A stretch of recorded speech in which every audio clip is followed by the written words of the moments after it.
Assalamualaikum warahmatullahi wabarakatuh. Pada kesempatan kali ini, saya akan membahas materi tentang pemahaman Islam secara tekstual dan secara kontekstual.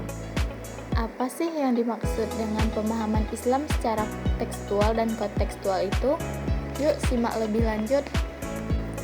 Pemahaman Islam secara tekstual berarti memahami teks Al-Quran dan hadis dengan fokus pada lafaz dan makna langsung yang terkandung dalam teks tersebut, tanpa terlalu banyak mempertimbangkan konteks sejarah, sosial, atau budaya.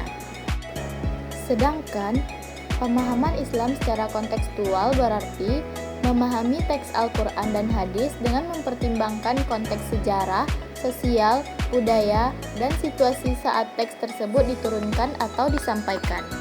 Adapun ciri-ciri pemahaman Islam secara tekstual yaitu yang pertama, penekanan pada teks. Pemahaman tekstual lebih berorientasi pada teks agama itu sendiri dengan fokus pada makna literal dan normatif dari ayat-ayat Al-Quran dan hadis. Yang kedua, normatif. Pemahaman tekstual cenderung menekankan pemahaman yang normatif dan otoritatif, seringkali dengan interpretasi yang bersifat otoriter. Yang ketiga, fokus pada teks intrateks dengan sedikit atau tanpa pengabaian terhadap konteks. Dan yang keempat, pendekatan yang lebih sederhana dengan fokus pada teks dan kurang mempertimbangkan interpretasi yang lebih kompleks atau subjektif. Selanjutnya, ciri-ciri pemahaman Islam secara kontekstual.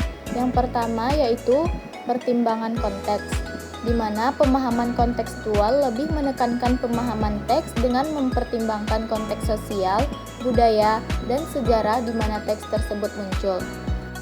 Yang kedua, pemahaman yang lebih dinamis, yaitu dengan kemampuan untuk menyesuaikan interpretasi teks dengan perubahan zaman dan kondisi sosial. Yang ketiga, pendekatan yang lebih komprehensif, yakni dengan mempertimbangkan berbagai faktor eksternal selain teks itu sendiri. Yang keempat, pemahaman yang lebih bijaksana dan relevan dengan situasi kontemporer dengan menghindari interpretasi yang kaku atau literal. Dan yang kelima, dialog dengan realitas di mana berupaya mendialogkan teks Al-Quran dengan realitas sosial yang dinamis.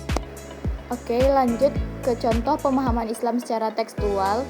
Di sini terdapat sebuah hadis yang berbunyi, La yusalliyanna ahadul asra illa fi bani Quraizah, yang artinya, jangan sekali-kali seseorang di antara kalian mengerjakan sholat asar kecuali di Bani Quraizah. Dari hadis tersebut, sebagian sahabat Nabi ada yang memahami hadis tersebut dengan pendekatan tekstual, sehingga sebagian mereka tidak melaksanakan sholat asar kecuali di Bani Quraizah, meskipun di tengah perjalanan sudah masuk waktu asar. Bahkan, sebagian riwayat mengatakan ada di antara mereka yang melaksanakan sholat asar setelah Isya di perkampungan Bani Quraizah. Lanjut pada contoh pemahaman Islam secara kontekstual, dengan masih menggunakan hadis yang tadi, jika pada pemahaman tekstual akan mengartikannya secara harfiah, yaitu jangan sholat asar sampai tiba di Bani Quraizah, namun pada pemahaman kontekstual akan melihat bahwa perintah tersebut bertujuan agar umatnya segera bergegas dan mencapai Bani Quraizah sebelum waktu asar masuk, sehingga mereka bisa sholat asar di sana.